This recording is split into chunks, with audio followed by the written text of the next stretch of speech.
ready and racing in the Melvista. And Hear Me Sing won the start easily. Out very quickly, Outspoken Lad. Henchard burning across. He'll look for the lead here at the Judge and get there comfortably. He got there on his ear, Henchard. He crosses over from his wide draw from Outspoken Lad and Hear Me Sing. The Ruffy Tell Nothing settled up there running fourth in front of Pale Rider. Rockanori is in the middle. Alma Herman 4 deep leaving the straight. Inside of those, Desengo. A length and a half to Latrere. Getting back Bandolier Bow. Let's Deal. Alaskan God given plenty of time. Followed further back Black Fantasy, Vavinsky and the tail ender Tricks of the Trade as they work along the Matheson Road side of the course. They've gone through the crossing, 1,500 left to run, and Henchard is the pilot here in the Melvista by a length over Outspoken Lad. Hear Me Sing is running third in the box seat. 3/4 of a length away then to Tell Nothing, a length and a half to Desengo. Alma Herman forced to work though around the outside, 3 deep, goes up now in front of Pale Rider. A length and a half, Alaskan God, improving to be midfield. Latrere next on the rail. A half a length away, Rockanori. The speed comes off. Black Fantasy had to come out 4 deep. Followed further back by Let's Deal, who's over on the inside with 1,000 metres left to go. Tricks of the Trade from last around the outside of Bandolier Bow.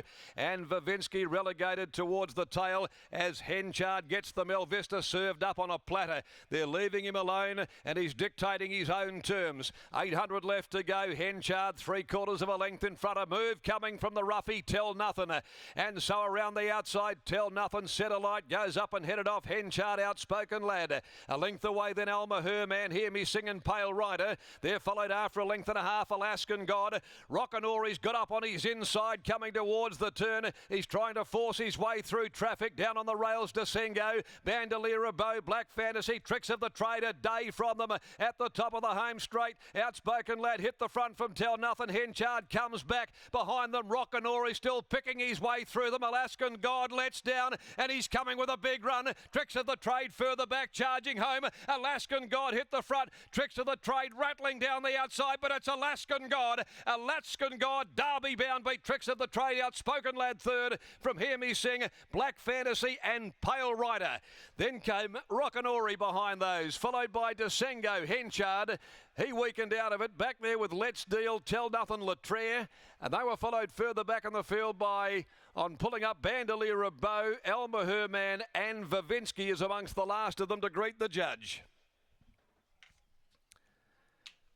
Alaskan God, Chris Parnham punches home winner number 4, and Alaskan God stamps himself as the horse to beat in the Derby.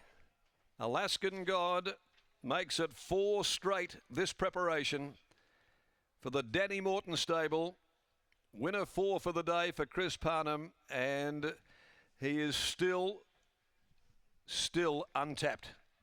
Beats Tricks of the Trade.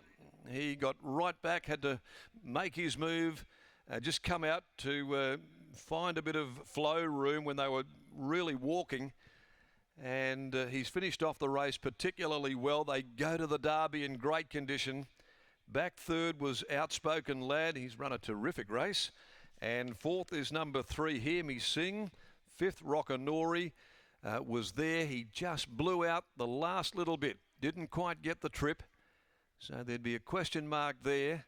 A Henchard battle, but he got it all his own way in front. And the Derby, well, it could all be about Alaskan God. 2:18.36. They've run 34.78 the last 600. He picked up like a really, really good horse. A length by half a length. A stayer that could sprint through the line at the end of it all. And he certainly has got the makings of a potential top liner. Owned by Carol Morton, Fred Fairthorne Jr. Well, what a great day for Fred. He's had a double. Bazoom has won as well for him on a week where he celebrated his 70th. And a part owner of Alaskan God with the Halo Racing Services, Brad Thomason, Buck Rogers, Gray, Jan Williamson. And it's 5 starts, 4 wins.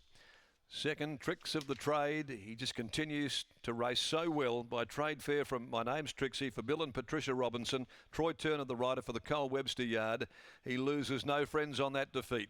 And third placing, Outspoken Lad by Awesome Rock from Outspoken Lady. Dan and Ben Pearce, Sean O'Donnell, they're aboard. Great result, but he is an exciting 3-year-old on his way now to the Classic.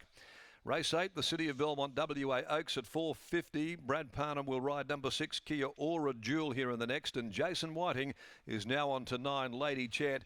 Well, Britt, it was a great Mel Vista Stakes, a terrific lineup this year, and it didn't disappoint.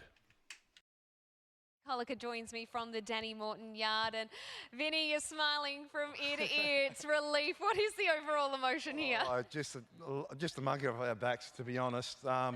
This horse did nothing wrong in between runs. He was just so relaxed, and just say special cheerio to Sarah Bonner back at the stables. She's just taken this horse on from its last start. Dan said, I want Sarah on it all the way through to the Derby, and she just rates them beautifully in track work. She does the work, the slow work perfectly, and thanks very much, Sarah. Well done to Sarah, clearly doing a wonderful job with Alaskan God behind the scenes, because we know he was picking off that lower hanging fruit. He came with the alternate form line, and today was his day to take on the big boys, and he showed that same little turn of foot that you just, when he changes up that gear, it takes your breath away. Oh, it's just amazing. I just couldn't believe how much he was travelling on the bridle there a long way out, and then there was that mid-race move, and they all made their thing, and he was still travelling, and then Chris asked for an effort, he just exploded, and it was just unbelievable. I thought the win was incredible last start, but this win was even better. It was, and I hate to break it to you, but the job's not over yet, because now you have a derby to look forward to. Yeah, no, there's a derby's just another fortnight, so it can't come soon enough, but we'll just sit back, do what we did in the last 2 weeks into the next 2 weeks, and fingers crossed he'll come through the straight in great order. What does that next 2 weeks look like for him? Oh, you probably only have quiet and just do his groundwork, lap and a half quiet. You probably have only one gallop in between the 2 weeks, and I'm sure the boss will be on the phone every day and just to make sure I'm doing the right job, which I am. And thanks, Stan, for having faith in me, and the whole team. Thank you very much. Go and call Danny. I'm sure he's over the moon. Thank you very much, Britt. There is Vince Colica there. Over to Chris Parnham. Brings up the 4th winner of the program, but the most impressive of them, Chris. Every time he goes to the races, this horse, he looks like he's getting better. Yeah, as I said before, this was his toughest test to date, and he's come through in flying colours, and you know, not everything went right today either. He was on the bridle probably too much at different stages in the race. Tempo came off a couple of times in the run, and he just got a little bit keen, but I think now he's had that run over a trip, that should hold him in good stead for the Derby. I was watching you in the run, and it looked like you were pretty keen to stay away from the fence and in the moving line as much as possible. Yeah, I was sort of either happy to be 1 off or 3 deep with cover. I was happy when, I was just happy where I lobbed, so, you know, obviously the horse I was following didn't really give me a good card into it, but he was able to move when I wanted him to, and he just sort of, yeah, as I said, nothing went right for him really. Like, he sort of ran up that horse's bum, approaching the 500, and I got speared off a little bit, which is not ideal, but he overcome that, and he was too good. 2,400 metres of the Derby, right up his alley. Distance is no problem. It's just if we can hold him together for another couple of weeks, he'll be in with the show. A thought on the Oaks runner and Arcadia Gem? Yeah, she's a live hope, I think. I think she'll run the trip, and it's not a very strong Oak, so yeah, if she puts her best foot forward, she'll be right in it. Congratulations. Thanks. There is Chris Parnham. What a wonderful day it has been for Chris, and Alaskan God, a wonderful performance in taking out the Schweppes Mel Vista Stakes. And the beaten jockeys all currently speaking with the Races WA Twitter page, so you'll be able to hear their comments there. 10-1, 11 and 3, the numbers out of this year's Mel Vista.